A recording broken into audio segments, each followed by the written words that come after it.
Gencatan perang dagang berlangsung, China diprediksi tahan stimulus perekonomian.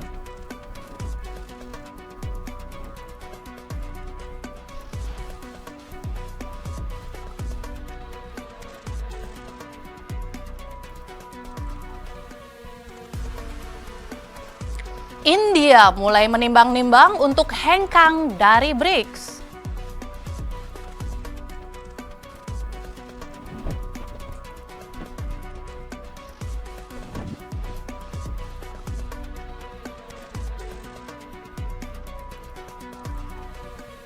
APBN April 2025 alami surplus 4,3 triliun rupiah.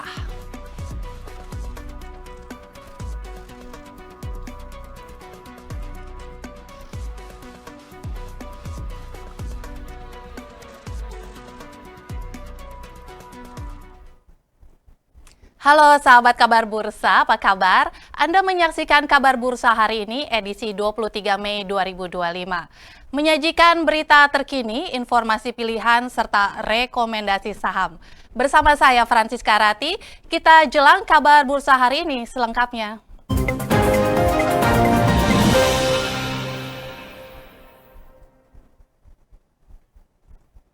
China lagi-lagi ditekan tarif, juru bicara Kementerian Luar Negeri Mao Ning mendesak Uni Eropa untuk menghormati komitmennya, menyediakan lingkungan bisnis yang adil dan non-diskriminatif bagi China, di mana Komisi Eropa dan negara-negara G7 sedang mempertimbangkan tarif baru untuk pengiriman paket kecil dari China.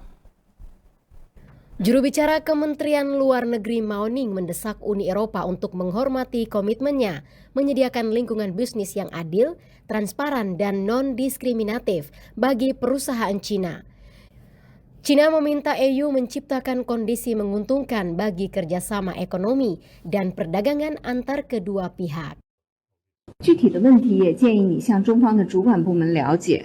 我可以告诉你的是，中方始终认为，营造一个开放包容的国际贸易环境，符合各方的共同利益。我们希望欧方能够恪守开放的承诺，为中国企业提供公平、透明、非歧视的营商环境，为中欧经贸合作创造有利条件。 Kecaman Mao Ning menyusul laporan Uni Eropa yang berencana mengenakan biaya retribusi pada paket kecil yang dikirim langsung ke Eropa. Biaya yang diusulkan Komisi Eropa beresiko membengkaknya harga platform, otomatis memukul raksasa e-commerce Cina seperti Shein dan Temu. Keduanya sangat bergantung pada model pengiriman langsung ke konsumen. Komisi Eropa sedang mempertimbangkan tarif 2 euro atau 2,27 dolar Amerika Serikat untuk paket senilai 150 euro atau di bawahnya yang dikirim langsung ke pelanggan Eropa dari luar wilayah. Sedangkan barang yang dikirim ke gudang yang berbasis di EU biayanya turun menjadi hanya 0,50 euro per item. Proposal ini bertujuan untuk membantu Brussels menutupi biaya pemeriksaan bea cukai yang membengkak di tengah lonjakan belanja online lintas batas. Tahun 2024 lalu 4,6 miliar paket kecil memasuki Uni Eropa, di mana 91% berasal dari Cina. Kondisi ini menciptakan beban kerja substansial bagi pejabat bea cukai EU serta pemeriksaan keselamatan dan kualitas ketat pada barang yang masuk. Ditargetkan retribusi baru akan mulai berlaku pada tahun 2026. Menteri Keuangan Kanada Franco-Philippe Champagne mengatakan, negara-negara kelompok 7 atau G7 telah mulai membahas tarif pada produk Cina yang overkapasitas dan bernilai rendah. Beberapa negara demokrasi terkemuka telah menuding platform retail online Cina membanjiri pasar mereka dengan barang-barang bernilai rendah. Sementara itu, Presiden Amerika Serikat Donald Trump telah menargetkan barang-barang ini dengan menghapus pengecualian de minimis. Kebijakan de minimis adalah kebijakan Amerika Serikat dengan negara Eropa yang memungkinkan barang yang masuk tanpa bea dengan harga di bawah ambang batas tertentu dapat dibatasi atau bahkan dihapus untuk berbagai alasan. Hal ini dipicu kekhawatiran industri lokal yang terkena dampak barang impor murah, potensi penyelundupan, serta meningkatkan pendapatan bea cukai. Gencatan perang dagang antara Amerika Serikat dan China menjadi kabar baik bagi perekonomian negeri tirai bambu. China diprediksi tahan stimulus perekonomian untuk menggairahkan konsumsi domestik. Amerika Serikat dan China memutuskan mengurangi tarif impor secara drastis selama 90 hari. Amerika sepakat menurunkan tarif terhadap barang-barang China dari 145% menjadi 30%. Sementara, China menurunkan tarif terhadap barang-barang Amerika dari 125% menjadi 10%. Gejatan perang tarif ini menjadi kabar baik bagi China. Efek langsung dari genjatan perang tarif ini terlihat dari peningkatan aktivitas ekonomi dan perbaikan penerimaan pajak China. Pendapatan pajak China naik 1,9% pada April 2025. Kementerian Keuangan China mengatakan pengumpulan pajak penghasilan individu menjadi penyumbang utama kenaikan tersebut. Menurut ahli strategi senior dari Australia and New Zealand Banking Group, Zhou Pengxing, pengeluaran pemerintah China meningkat signifikan, sementara pendapatan menunjukkan tanda-tanda stabilisasi. Kemudian angin segar lain dari genjatan perang dagang terlihat pada aktivitas pelabuhan China. Data platform Vision dan Dun & Bradstreet pada pekan yang dimulai 12 Mei lalu mencatat perjalanan kapal kargo dari China menuju Amerika meningkat lebih dari 2 kali lipat menjadi 228.000 TEUs. Kini para ekonom setempat memperkirakan arah kebijakan fiskal China akan lebih hati-hati ke depan. Pulihnya kepercayaan pasar dan membaiknya hubungan dagang internasional dapat menjadi alasan ditahannya pembelanjaan besar-besaran untuk mendongkrak ekonomi dalam negeri.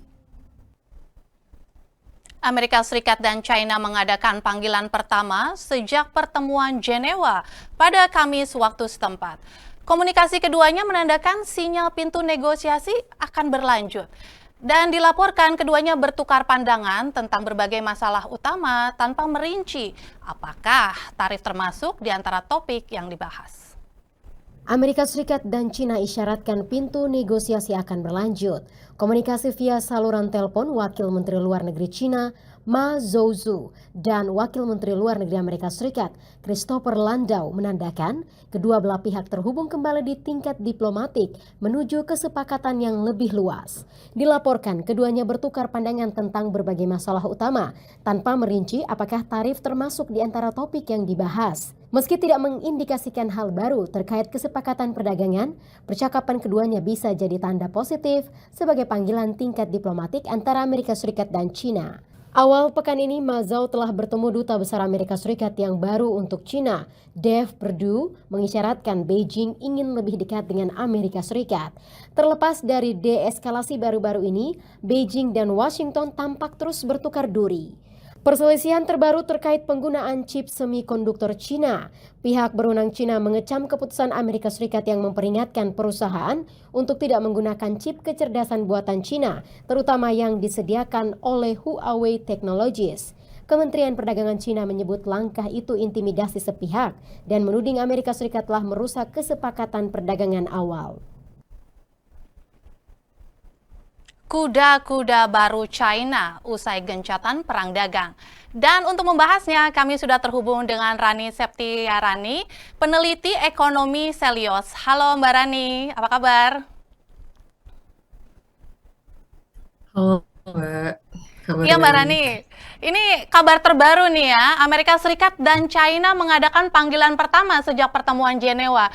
Pada Kamis waktu setempat ini ada komunikasi via saluran telepon antara Wamenlu China dan Wamenlu Amerika Serikat nih. Nah, apakah ini ada kabar baik menjelang berakhirnya jeda sanksi tarif Trump?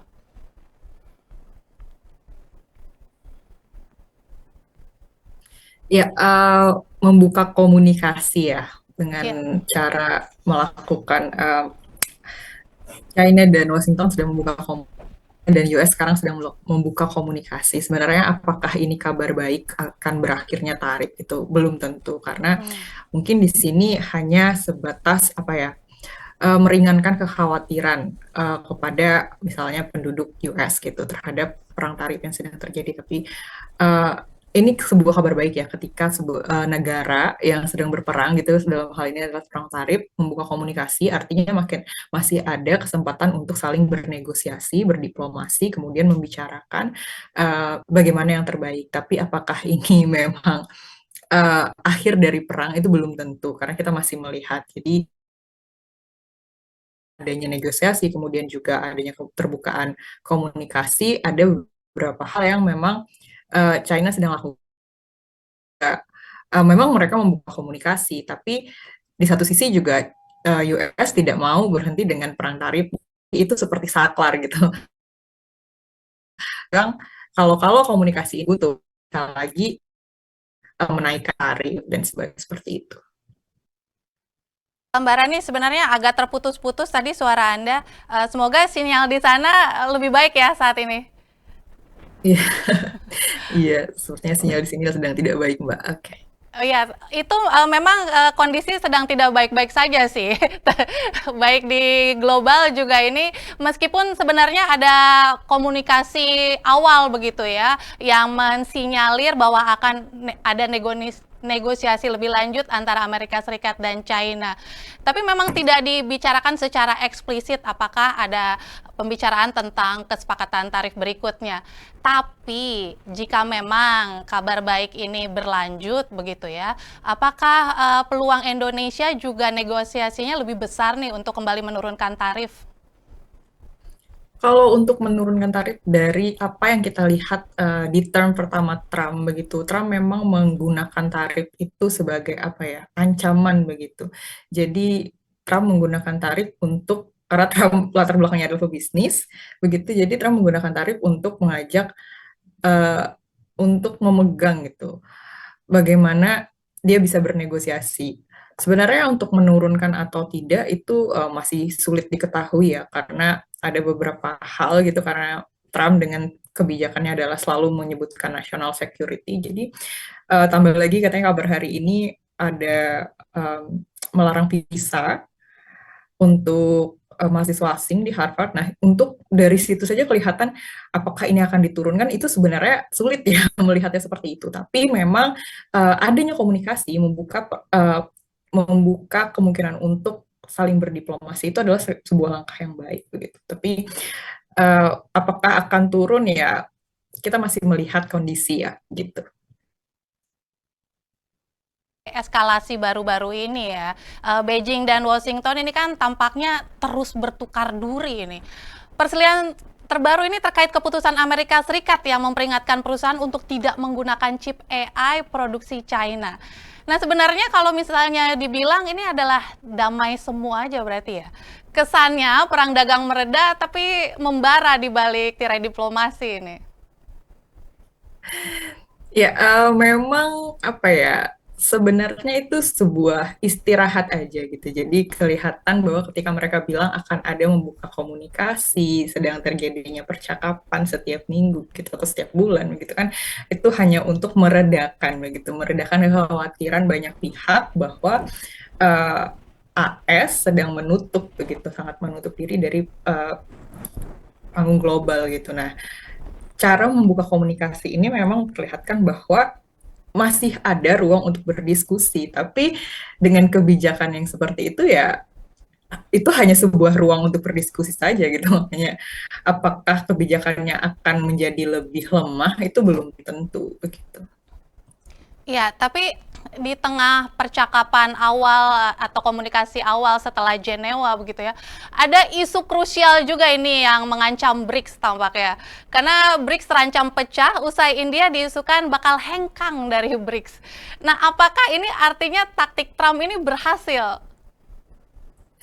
Ya, sebenarnya perpecahan BRIC itu isu yang apa ya, sedang panas begitu ya. Jadi apakah memang akan pecah itu karena pertemuan terakhir mereka memang tidak menghasilkan komunika, jadi tidak ada kesepakatan begitu karena ada beberapa isu yang menjadi sangat krusial sehingga tidak ada dokumen kesepakatan yang disetujui oleh para menteri luar negeri pada saat itu. Salah satunya juga tentang permanen posisi South Africa di UN Security Council, kemudian juga ada tentang tarif begitu. Kalau ditanya apakah hal ini, pertanyaannya adalah apakah hal ini artinya US berhasil begitu memecah BRIC? Mungkin bisa jadi ya, karena BRIC adalah salah satu kekuatan Global South begitu. Hmm. Di situ kalau kita lihat dari sisi komposisi begitu, hampir 45% penduduk dunia itu ada di BRICS gitu, negara-negara BRICS. Kemudian juga GDP itu lebih dari 30%. Just ini kekuatan baru gitu, dan di satu sisi negara seperti Amerika merasa terancam begitu kan, karena di situ ada China, ada Brazil, kemudian ada Rusia, dengan di mana kita tahu bahwa BRIC itu membawa keinginan untuk dedolarisasi begitu. Jadi ada ancaman juga dari US terhadap BRICS begitu.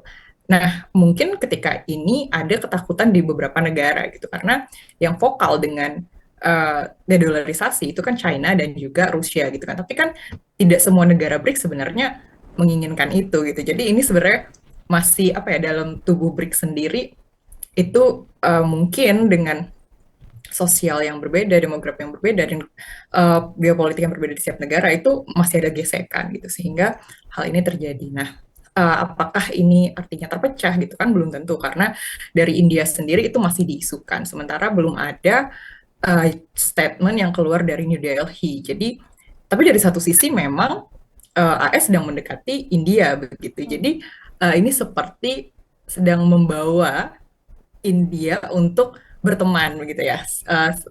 Sederhananya seperti itu. Jadi untuk melemahkan BRICS mungkin itu caranya AS gitu, untuk membawa India berteman lebih dekat dengan Amerika Serikat begitu.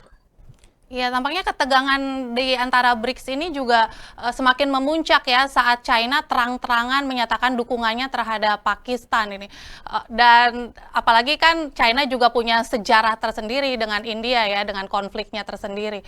Nah, dan India dinilai sebagai satu-satunya negara yang menolak dolarisasi ini karena ada hubungan erat tadi dengan Amerika Serikat. Kira-kira ini arahnya bakal gimana nih ke depannya? Iya, dukungan China dan Pakistan itu ya, itu melihat bahwa apa ya, India dan Pakistan juga hubungannya tidak baik gitu. Jadi mungkin dari satu sisi India akan merasa bahwa ini terlalu BRICS ini terlalu China gitu, terlalu Beijing. Di situ mungkin India akan merasa seperti itu begitu. Jadi memang tadi dedolarisasi itu kan memang digaungkan oleh China dan juga Rusia begitu, dan India yang punya hubungan dekat, yang punya hubungan yang cukup dekat dengan US begitu, masih sedikit apa ya, belum sepenuhnya pasti ingin melakukan dedolarisasi begitu. Jadi apakah ke depan bagaimana ini untuk dedolarisasi mungkin akan sulit ya, karena memang bahkan digabungkan itu tidak akan sebesar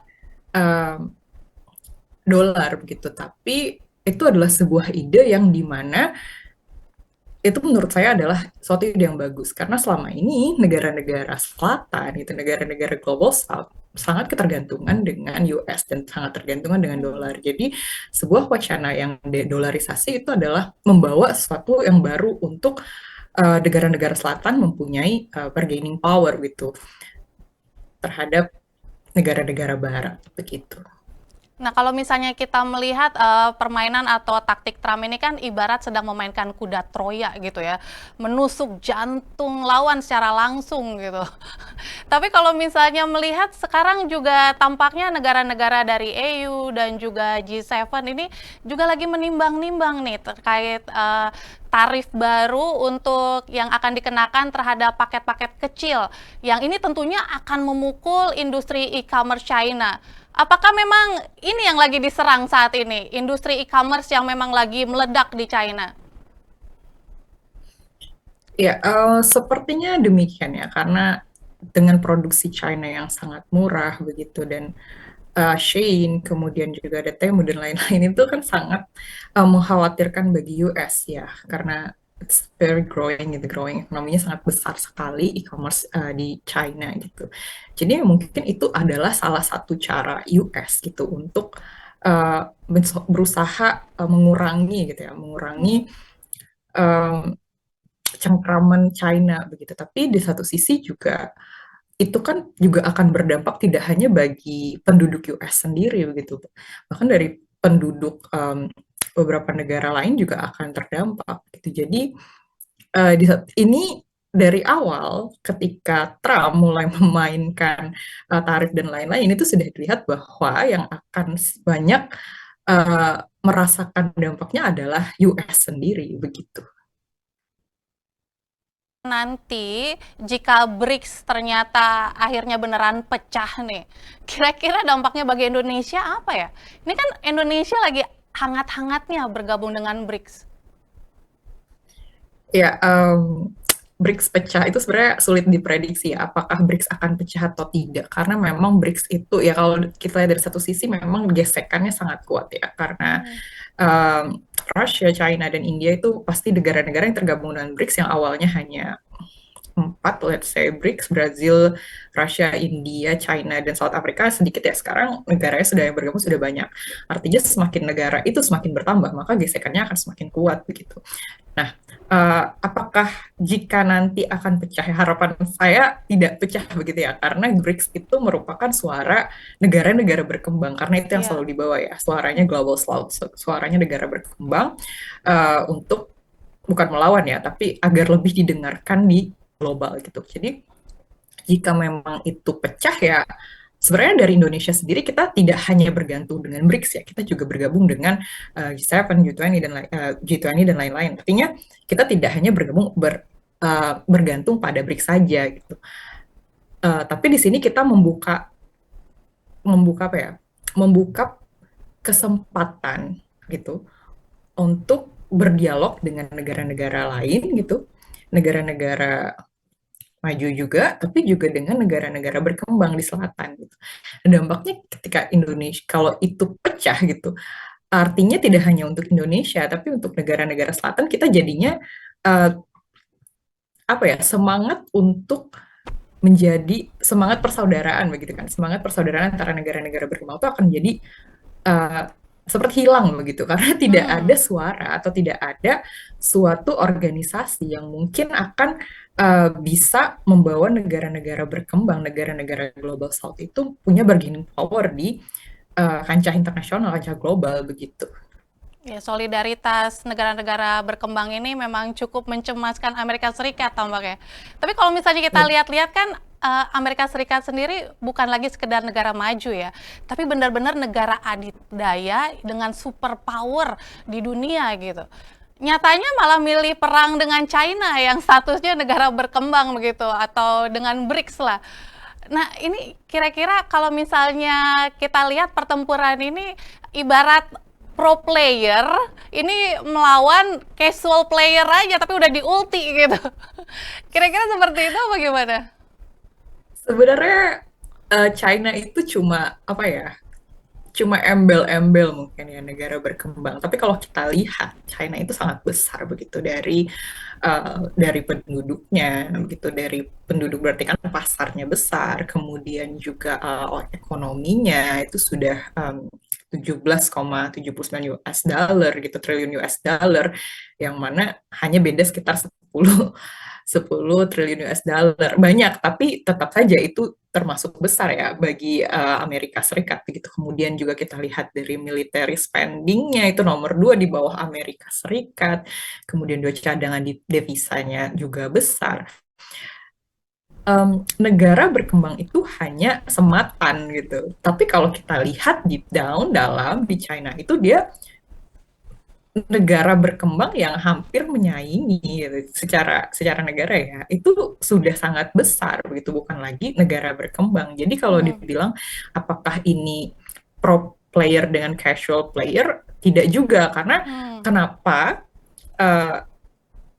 US itu sangat khawatir dengan China, karena mereka tahu bahwa this is new power, ini kekuatan yang baru gitu, dan ini sangat mengancam gitu, mengancam kekuasaannya Amerika Serikat. Dan di sini kemudian China membentuk bergabung dengan BRICS gitu kan, dimana di situ juga ada Rusia, ada India yang mana kekuatan militernya juga besar. Jadi tentu saja hal ini sangat mengkhawatirkan bagi Amerika Serikat begitu. Jadi ini bukan hanya tentang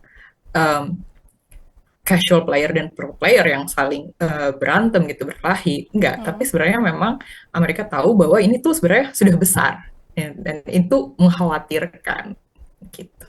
Iya, tampaknya Trump punya taktik sendiri, tapi China juga punya kuda-kudanya ini. Dengan gencatan dagang yang sukses, ini kan China tampaknya pasang kuda-kuda baru ya melalui pemberian stimulus yang besar-besaran. Apakah ini menunjukkan kesiapan China di tengah badai ini, Mar? Ya, saya yakin China ketika Trump mengumumkan tarif dan mereka balaskan tarifnya waktu itu. Artinya ya mereka tidak takut gitu sebagai negara yang berdaulat. Mereka tahu bahwa mereka bisa meskipun diancam dengan tarif, mereka bisa untuk mencari pasar-pasar baru, kemudian mendiversifikasi produknya. Itu yang China lakukan begitu. Jadi uh, ya dari situ kita lihat bahwa China tidak takut gitu dengan Amerika Serikat dan apa yang Amerika Serikat lakukan kepada China, meskipun saat ini mereka membuka komunikasi tadi, membuka diplomasi tadi, itu kan sebuah langkah yang dilakukan agar memberikan sinyal ya kita sedang mengusahakan, artinya kita juga tidak mau keadaan global itu panas dan ekonomi menjadi slow down begitu kan. Jadi di tengah-tengah ketidakpastian ini mereka masih membuka kesempatan untuk berbicara gitu. Mbak Dani, kalau misalnya kita lihat-lihat kan ini sebenarnya dari efek perang tarif ini, China sebenarnya cukup diuntungkan ya. Mata dunia ini justru sekarang lagi menuju China. Karena kan beberapa bulan belakangan dengan adanya perang tarif ini kita justru disuguhkan dengan beragam kecanggihan dan juga modernisasi dari China. Inisiasi pembangunan seperti Belt and Road, made in China, bahkan sampai proyek antariksa. Ini kira-kira sebenarnya China justru menikmati perang dagang ini atau gimana nih ya? Karena kayaknya tampaknya sengaja untuk ajang promosi ini. Sebenarnya kalau dibilang menikmati nggak juga ya, pasti karena dari suatu kebijakan itu, apalagi ini kita bicarakan tarif, itu pasti ada pihak-pihak yang dirugikan. Ada biaya-biaya besar juga di lawannya. Misalnya tadi tarif pasti perdagangan internasionalnya, ekspornya pasti anjlok gitu kan. Kemudian juga bisa juga ada relokasi pabrik dan lain-lain. Kemudian juga tekanan deflasi misalnya atau inflasi di dalam negeri gitu, itu pasti terjadi ya, baik itu di Cina maupun di Amerika gitu. Cuman kalau dikatakan apakah ini menguntungkan, sebenarnya kalau dikatakan menguntungkan, tidak ada yang diuntungkan dari perang ya secara harfiah begitu. Perang tidak akan ada pihak yang diuntungkan dari perang gitu. Kedua belah pihak atau pihak-pihak yang terlibat perang pasti akan mengalami kerugian. Jadi menurut saya apakah Tiongkok akan diuntungkan itu belum tentu gitu. Karena ya siapa yang akan diuntungkan dari sebuah perang begitu kan ya. Kemudian apakah ini sebuah ajang promosi bagi Tiongkok?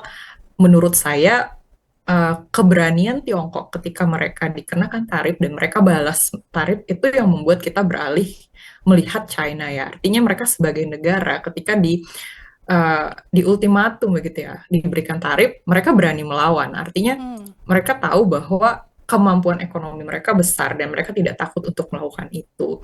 Tapi juga keinginan kemudian mereka membuka komunikasi, artinya mereka masih memberikan ruang untuk berdialog dengan Amerika Serikat. Jadi itu yang mungkin membuat kita melihat China begitu ya, karena di satu sisi mungkin negara-negara lain ketika diberikan tarif itu kita akan membuka komunikasi dulu gitu, bagaimana ini bisa diturunkan. Tapi yang China lakukan adalah mereka balas gitu kan, setelah dibalas baru ada pembicaraan begitu.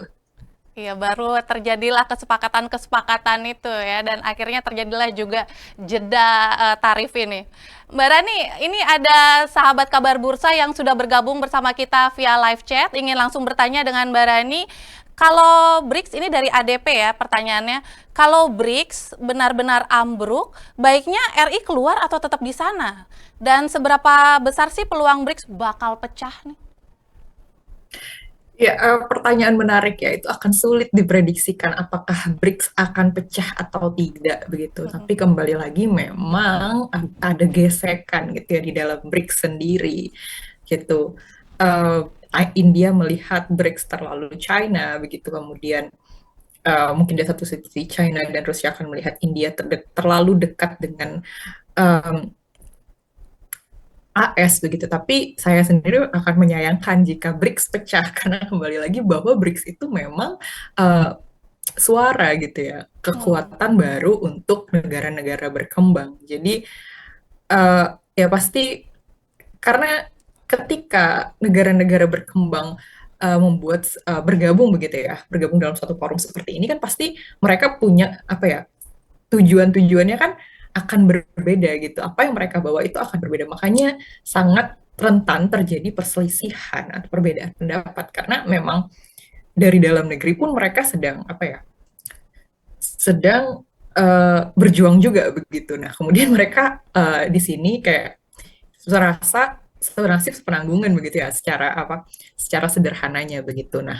jika pecah, saya tidak tahu apakah akan pecah atau tidak gitu, karena akan sulit dilihat karena kita melihat ribs atau retak ini kan karena terakhir itu tidak bisa menemukan joint statement. Tapi kita harus lihat apa yang terjadi di Juli nanti gitu. Apakah apakah kita harus melihat bagaimana di Juli nanti, apakah itu akan berhasil gitu pertemuan yang di Juli bulan tahun ini kan ada pertemuan lagi di Juli.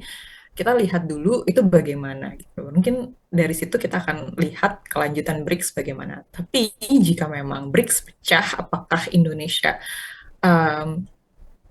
masih harus ada di dalam BRICS begitu? Mungkin kita harus menimbang lagi ya, karena kembali lagi meskipun kita bergabung dengan forum internasional dan lain-lain, yang harus dibawa adalah bagaimana kepentingan masyarakat kita begitu, bagaimana itu kita sebagai negara berdaulat gitu kan, kita bisa bergabung dengan forum mana saja, tapi kembali lagi bahwa yang dibawa adalah bagaimana itu berdampak bagi Indonesia sendiri. Tapi hitung-hitungan Selyus gimana? Lebih baik in atau out? Untuk lebih baik in atau out, sebenarnya in itu bagus ya. Ketika bergabung dengan BRICS itu artinya kita menyelaraskan gitu. Tidak hanya kita dekat dengan Barat gitu ya, tapi kita juga dekat dengan teman-teman kita di Global South gitu. Jadi apakah in dan out kita harus lihat dulu situasinya nanti gimana ketika BRICS pecah, apa yang terjadi gitu, misalnya seperti itu ya. Jadi sangat-sangat sulit diprediksi begitu. Oke. Mbak Rani, ini ada pertanyaan menarik lagi dari sahabat kabar bursa Lintang TS ini. Menurut Anda, siapa yang lebih kuat pertahanannya dalam perang dagang nih? Hitung-hitungannya Selyus gimana? Siapa yang paling kuat pertahanannya dalam perang dagang? Yeah. Kalau kita tanya siapa yang terkuat, sulit ya. Siapa yang terkuat karena semua pihak itu pasti akan terkena imbas dari perang dagang ya. Saya tidak tahu apakah akan ada pemenang dalam perang dagang ini karena sebenarnya saya tidak tahu apa yang dicari Trump ketika perang dagang ya. Tapi yang jelas satu yang pasti adalah mereka ingin melindungi kepentingan national security dari Amerika Serikat. Tapi menurut saya bukan tentang siapa yang terkuat begitu. Kalau terkuat kan berarti bisa saja dibalas terus-terusan seperti apa yang dilakukan oleh China dan awal begitu. Tapi akhirnya mereka membuka komunikasi juga. Di situ terlihat bahwa meskipun mereka mencoba kuat-kuatan balas-balasan tarif, tapi akhir-akhirnya mereka sadar bahwa apa yang mereka lakukan itu akan sangat menyakiti gitu, akan berdampak pada masyarakat mereka sendiri. Akhirnya di situ mereka membuka pintu komunikasi gitu. Jadi kalau ditanya siapa yang kuat, ya akhirnya tadi yang balas memberikan tarif juga membuka celah untuk komunikasi. Jadi ini bukan lagi tentang siapa yang kuat gitu. Tapi Mbak Rani, kalau misalnya kita melihat ya di tengah lagi panasnya isu India akan hengkang dari BRICS ini, justru China lagi mencari dukungan baru begitu, mencari kekuatan baru, lagi mesra-mesranya dengan Pakistan dan Afghanistan ini kan. Setelah kesuksesan jet tempur China di konflik India-Pakistan, ini lagi solid-solidnya kayaknya nih sama Pakistan dan Afghanistan, bahkan sedang memperkuat kerjasama di bidang keamanan dan perdagangan. Ini kan dua negara yang memang punya sejarah seteru lama ya dengan Amerika Serikat. Apakah dari sini aja udah kelihatan nih tatanan ekonomi baru ini pemetaannya akan ke arah mana? Ya, masih sangat sulit ya untuk melihat bagaimana. Tapi yang kita tahu memang China itu berusaha melepaskan diri gitu ya dari Amerika Serikat. Makanya mungkin salah satu caranya adalah dia mendekati Pakistan begitu. Karena tadi AS mendekati India dan kita tahu bahwa hubungan India dan Pakistan itu tidak baik begitu. Jadi ini seperti apa ya? Seperti adu balas-balasan begitu. Jadi AS mendekati India, China mendekati Pakistan. Ya, itu memang apa ya? Permainannya seperti itu ya kalau bisa dilihat. Tapi untuk melihat bagaimana tatanannya dari sini ya kita tahu bahwa China tidak suka dengan kekuatan Amerika Serikat begitu. Nah, ini yang sedang dilakukan begitu. Jadi ketika AS berusaha mendekati India begitu kan, itu kan berarti melemahkan ya itu akan melemahkan BRICS begitu. Nah, kemudian juga China balas mendekati Pakistan juga itu ada sesuatu yang dipertanyakan gitu kan, apalagi ini tentang security gitu, karena kita tahu Pakistan juga kekuatan militernya cukup besar, jadi ya ini malah mengkhawatirkan ya bagi saya. Jadi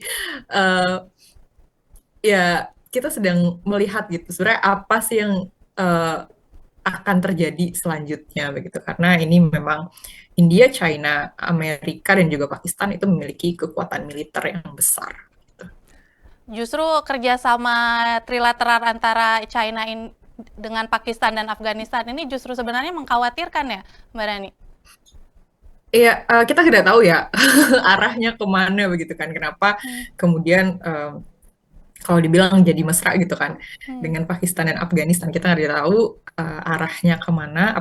Apakah ini hanya sekedar menunjukkan pasang badannya China kepada India bahwa meskipun India pergi pun China tetap baik-baik aja gitu. Nah, itu bisa jadi ya seperti itu, karena bisa jadi seperti itu karena India tadi didekati oleh AS dan isu hengkang gitu, kemudian makanya China mungkin mencari mencari teman baru kalau kita bisa bilang ya seperti itu dengan Pakistan. Jadi itu bisa terjadi seperti itu. Oke. Mbak Rani, ini ada dari sahabat kabar bursa, dari Angka Mulyono, ini pengen nanya, cukup mengkhawatirkan memang ya perang dagang ini. Kan perang dunia kedua diawali dengan perang dagang. Menurut Selyos, apakah mungkin perang dagang 2025 ini juga pintu masuk perang dunia 3? Ya ini kayaknya melengkapi tadi ini ya, terkait bagaimana akhirnya China memilih mesra dengan Pakistan dan Afghanistan yang sama-sama memiliki kekuatan militer. Apakah nantinya akan ke sana ini? Ya, itu yang sangat dikhawatirkan ya. Itu sangat dikhawatirkan karena memang perang dunia itu bisa terjadi karena ekonomi begitu kan, karena adanya tarif gitu. Sehingga kemudian melancar pada perang dunia, dan ya memang itu yang sedang ditakutkan begitu.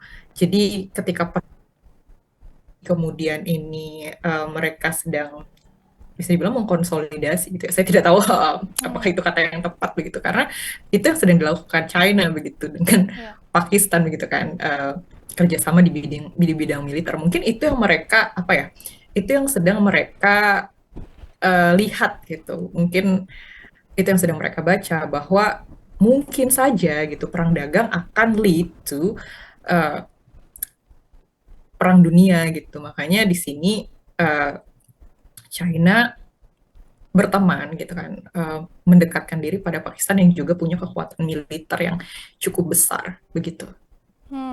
Kalau misalnya ini memang arahnya bakal ke sana begitu ya, seberapa kuat sih ketahanan Indonesia nih kalau misalnya menurut perhitungan Celio sendiri, seberapa kuat ini Indonesia harus menghadapi tekanan ini?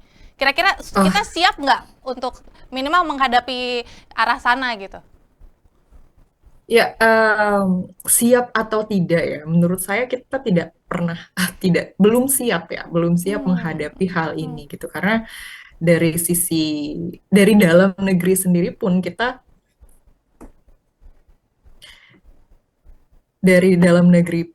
sedang tidak baik-baik saja begitu. Iya, Ditambah iya. lagi dengan kita harus menghadapi ancaman global yang sangat tidak pasti. Jadi ya kalau ditanya apakah Indonesia siap ketika terjadi perang dagang, kita belum siap gitu, sangat-sangat tidak siap gitu. Apalagi ketika perang dagang yang kemudian akan jadi perang dunia, kita akan sangat kesulitan gitu, akan sangat mengerikan ya menurut saya. Dan Iya. meskipun itu terjadi di masa lalu gitu, saya berharap bahwa dengan membuka komunikasi ini tidak sampai escalating sampai seperti itu begitu.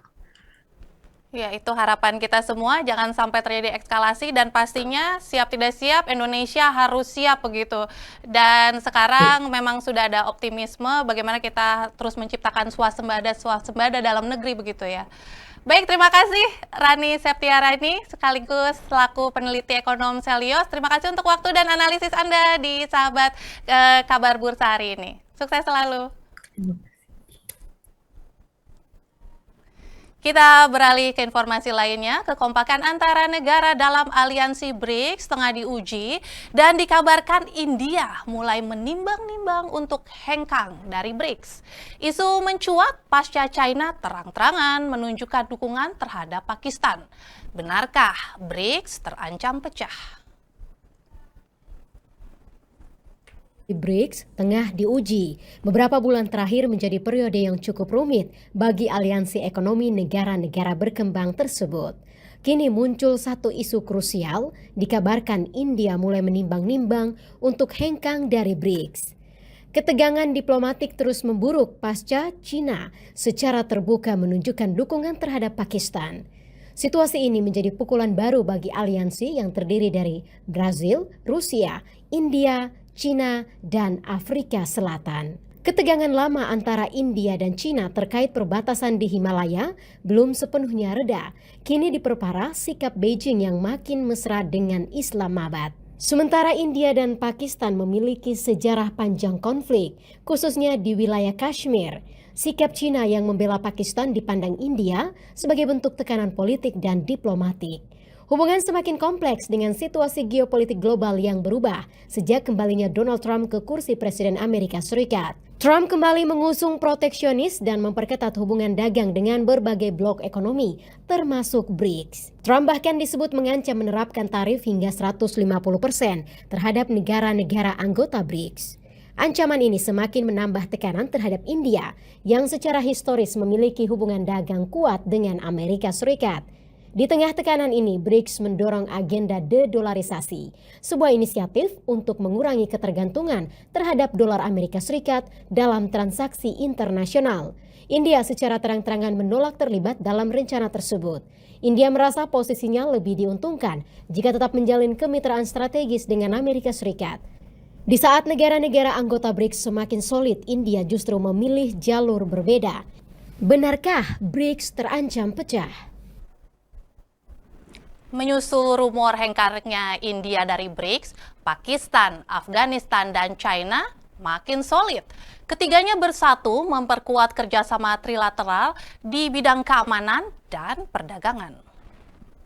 Menyusul rumor hengkangnya India dari BRICS, Pakistan, Afghanistan, dan China bersatu perkuat kerjasama trilateral di bidang keamanan dan perdagangan. Kesepakatan ini diunggah Kementerian Luar Negeri Pakistan di platform X setelah pembicaraan informal di Beijing antara Menteri Luar Negeri Pakistan Ishaq Dar, Menteri Luar Negeri China Wang Yi, dan pejabat luar negeri Afghanistan Amir Khan Muttaqi pada hari Rabu. Islamabad dan Beijing juga bersepakat memperluas program pembangunan infrastruktur global China, Belt and Road Initiative, ke Afghanistan melalui Koridor Ekonomi China-Pakistan (CPEC). Pendekatan Pakistan terhadap China dan Afghanistan muncul usai konflik dengan India berakhir melalui gencatan senjata pada 10 Mei lalu. Awal bulan ini, pemerintah Afghanistan yang dipimpin Taliban menyerukan istilah saling menghormati dan keterlibatan yang konstruktif dengan Pakistan dan China. Sebelumnya, Menteri Luar Negeri China menyebut Pakistan sebagai sahabat sejati dan mitra strategis dalam segala kondisi. China menekankan dukungannya pada Pakistan dalam mempertahankan kedaulatan nasional dan integritas teritorial. Sementara itu bagi Indonesia, bergabung dalam BRICS menjadi upaya untuk memperkuat ekonomi nasional, meningkatkan daya saing industri, serta memperluas akses pasar ekspor. Dalam pertemuan tingkat menteri di Brasil, BRICS melahirkan deklarasi penting dukungan terhadap inovasi dan teknologi digital dalam industri 4.0. Deklarasi ini relevan dengan peta jalan Indonesia serta mendukung percepatan pengembangan energi industri hijau yang berkelanjutan. Pertemuan tingkat Menteri BRICS di Brasil melahirkan deklarasi penting bagi negara-negara anggota. Menteri Perindustrian Agus Gumiwang Kartasasmita turut hadir dalam pertemuan tersebut. Poin utama deklarasi BRICS adalah dukungan terhadap inovasi dan teknologi digital dalam industri 4.0. Guna menjawab tantangan global seperti penciptaan lapangan kerja, inklusi sosial dan pengembangan rantai pasokan, ketahanan pangan dan energi, serta mitigasi atas perubahan iklim. Deklarasi BRICS ini relevan dengan peta jalan Indonesia 4.0 serta mendukung percepatan pembangunan industri hijau yang berkelanjutan. Bergabung dalam keanggotaan BRICS menjadi upaya Indonesia untuk memperkuat ekonomi nasional, meningkatkan daya saing industri, serta memperluas akses pasar ekspor. Sektor industri dalam negeri telah meraih capaian yang membanggakan, di mana nilai manufacturing value added Indonesia telah mencapai 255,96 miliar dolar Amerika pada tahun 2023, menempatkan Indonesia pada posisi keempat dalam peringkat nilai MVA di antara negara-negara BRICS setelah China, India, dan Brazil. Anggaran pendapatan dan belanja negara APBN April 2025 mencatatkan surplus mencapai 4,3 triliun rupiah. Angka ini setara dengan 0,02% terhadap PDB. Kementerian Keuangan mencatat anggaran pendapatan dan belanja negara atau APBN pada April 2025 surplus 4,3 triliun rupiah atau 0,2% dari produk domestik bruto atau PDB. Sebelumnya APBN defisit sejak Januari hingga Maret 2025. Menteri Keuangan Sri Mulyani mengungkapkan surplus APBN terjadi karena pendapatan negara lebih cepat ketimbang belanja negara. Pada akhir April lalu total pendapatan negara mencapai 810,5 triliun rupiah. Sementara total belanja negara 806,2 triliun rupiah. 3% dari total belanja negara sebesar 3.621,3 triliun rupiah sudah direalisir hingga akhir April. Komponen dari belanja negara terdiri dari belanja pemerintah pusat yaitu 546,8 triliun, itu artinya 20,2% dari total belanja pemerintah pusat. Kemudian penerimaan pajak mencapai 557,1 triliun rupiah. Lalu penerimaan kepabeanan mencatatkan 100 triliun rupiah atau 301,6 triliun rupiah. Indeks harga saham gabungan atau IHSG melanjutkan tren penguatan pada Jumat 23 Mei 2025.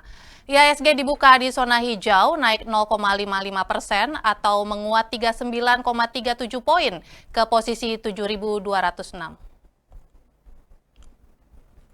Pada perdagangan pagi hari, sebanyak 180 saham naik harga, 45 saham turun harga, dan 284 saham tidak bergerak. Nilai transaksi pagi ini mencapai 254 miliar rupiah yang melibatkan 232 juta saham dalam 18.464 kali transaksi.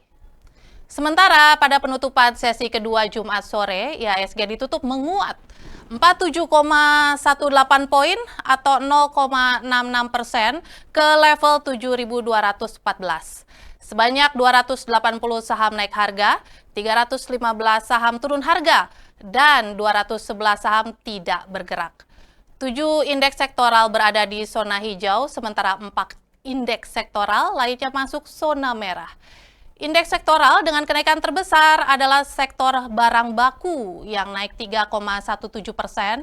Kemudian indeks sektoral dengan pelemahan terdalam adalah sektor barang konsumen yang turun 0,99%. Sejumlah emiten terpantau akan segera membagikan dividen yang akan jatuh payment date pada periode Mei 2025. Berikut kita simak datanya.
Portal kabarbursa.com menyoroti PT Garuda Indonesia Tbk yang berencana membeli 50 unit pesawat Boeing 737 MAX 8 dari Amerika Serikat.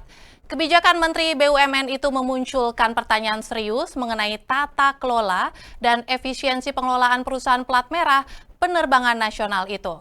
Lantas, seperti apa ulasannya? Langsung saja kita akan bergabung bersama asisten redaktur kabarbursa.com Muhammad Syahrianto. Halo Ari. Ya Ari, Anda bisa mendengar suara saya? Tampaknya masih di mute ya di sana Ari. Oh iya, baik. Halo Ya. Rati, selamat Halo, sore. ya sore juga.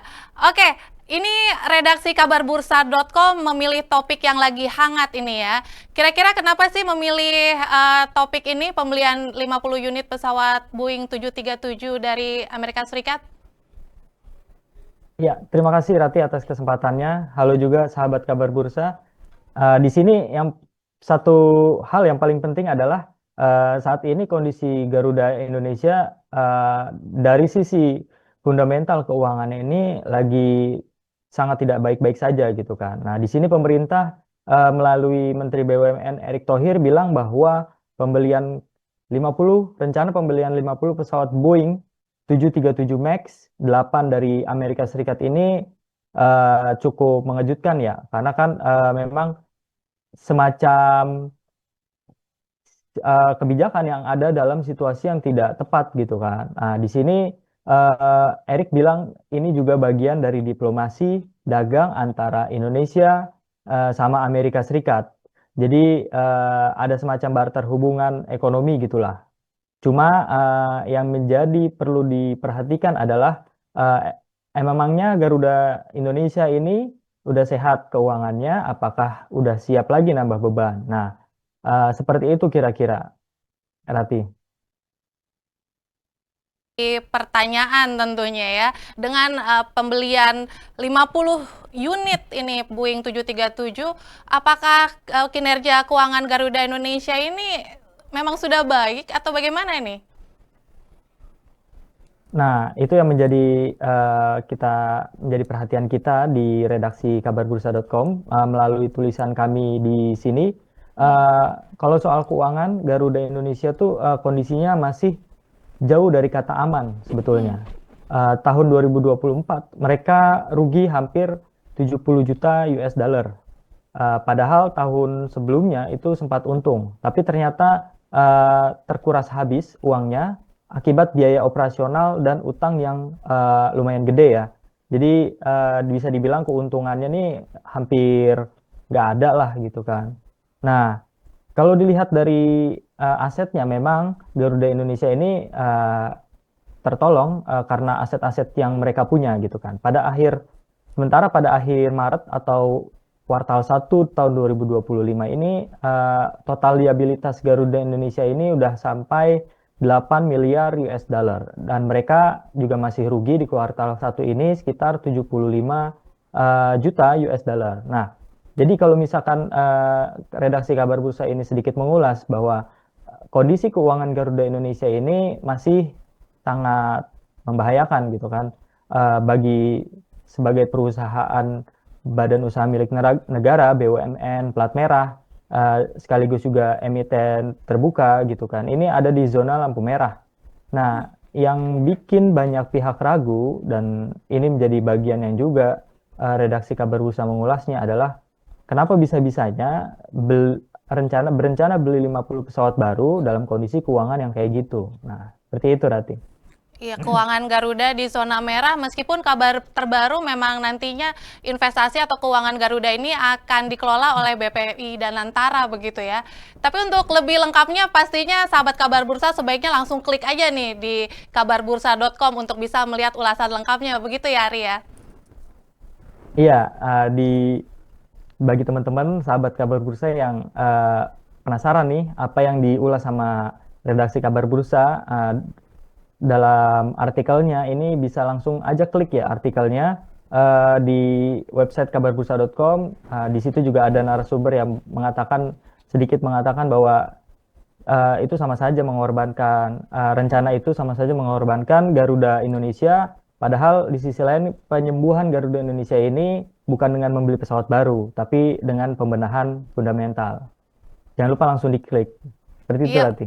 Menarik sekali, tapi selain topik yang lagi hangat ini, kira-kira topik apa saja yang lagi dicari, yang banyak dicari oleh sahabat Kabar Bursa sepanjang hari ini?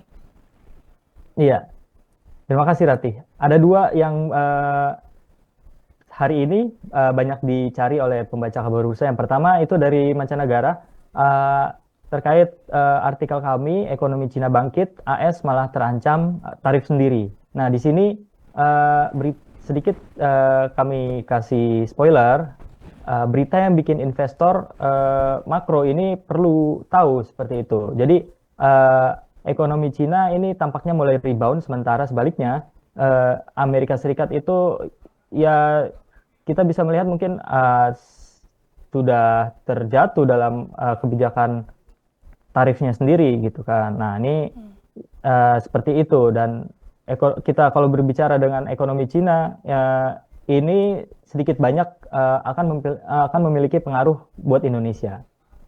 Nah, yang kedua ini adalah artikel soal Bursa Efek Indonesia yang membahas atau mewacanakan perdagangan dibuka dalam 3 sesi. Nah, ini ada komentar langsung dari Direktur Utama Bursa Efek Indonesia, seperti apa sih pandangan mereka terhadap perdagangan 3 sesi yang akan mungkin dipertimbangkan atau dibahas, bahkan mungkin hingga diterapkan di pasar saham Indonesia.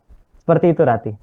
Ya, menarik sekali ulasannya dan sahabat Kabar Bursa langsung saja klik di kabarbursa.com untuk ulasan-ulasan dan tentunya rekomendasi saham untuk rujukan investasi Anda. Terima kasih Muhammad Syahrianto selaku asisten redaktur kabarbursa.com. Selamat bertugas kembali.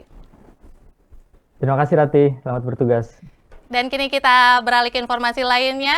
Sahabat Kabar Bursa, PT El Nusa Tbk tetapkan dividen sebesar Rp39,11 per saham dari laba 2024 sebesar Rp713 miliar. Kemudian PT Guna Nusa Era Mandiri Tbk resmi membagikan dividen untuk tahun buku 2024 sebesar Rp17,95 miliar. Dan PT Pam Mineral Tbk mencatatkan kinerja keuangan positif pada kuartal pertama 2025. Informasi selengkapnya telah kami rangkum dalam Sekilas Emiten. PT El Nusa Tbk yang berkode emiten ELSA resmi menyetujui pembagian dividen lewat rapat umum pemegang saham tahunan atau RUPST tahun buku 2024. ELSA akan bagikan dividen secara tunai Rp285,47 miliar atau setara 40% dari laba bersih konsolidasian yang diatribusikan kepada entitas induk. Dividen per saham tercatat sebesar Rp39,11 per lembar saham. Adapun laba bersih ELSA pada tahun buku 2024 sebesar Rp713,67 miliar. Laba ini naik 42% dari tahun sebelumnya. PT Guna Nusa Era Mandiri Tbk dengan kode emiten Guna membagikan dividen untuk tahun buku 2024 sebesar Rp17,95 miliar. Dividen akan dibagikan tunai kepada para pemegang saham sebesar Rp7,18 per saham. Pembayaran dividen akan dilaksanakan selambatnya pada 20 Juni 2025. Sepanjang tahun 2024, Guna memperoleh laba sebesar Rp79,58 miliar. Angka ini mengalami penurunan 15% dari periode yang sama tahun sebelumnya, senilai Rp94,81 miliar. PT Pam Mineral Tbk yang berkode emiten NICL mencatatkan kinerja keuangan positif pada kuartal pertama tahun ini. Seluruh pendapatan perusahaan pada periode ini bersumber dari satu lini bisnis utama, yakni penjualan biji nikel mentah. Total penjualan bersih tercatat sebesar Rp189,04 miliar, sedikit turun 3,59% dibandingkan periode yang sama pada tahun lalu. Namun NICL mampu menekan biaya pokok pendapatan hingga Rp100,13 miliar yang mendorong lonjakan laba kotor menjadi Rp88,9 miliar atau naik 48,19% secara tahunan. Alhasil laba usaha turut meningkat tajam 87,12% menjadi Rp84,78 miliar. Dan sajian tadi menjadi penutup Kabar Bursa hari ini. Terima kasih untuk kebersamaan Anda. Ayo follow, klik subscribe channel Kabar Bursa, like, dan share konten-konten berkualitasnya. Ikuti berita terkini, analisis, dan rekomendasi saham di portal berita kabarbursa.com. Mewakili semua kru yang bertugas, saya Francisca Rati pamit undur diri. Sampai jumpa.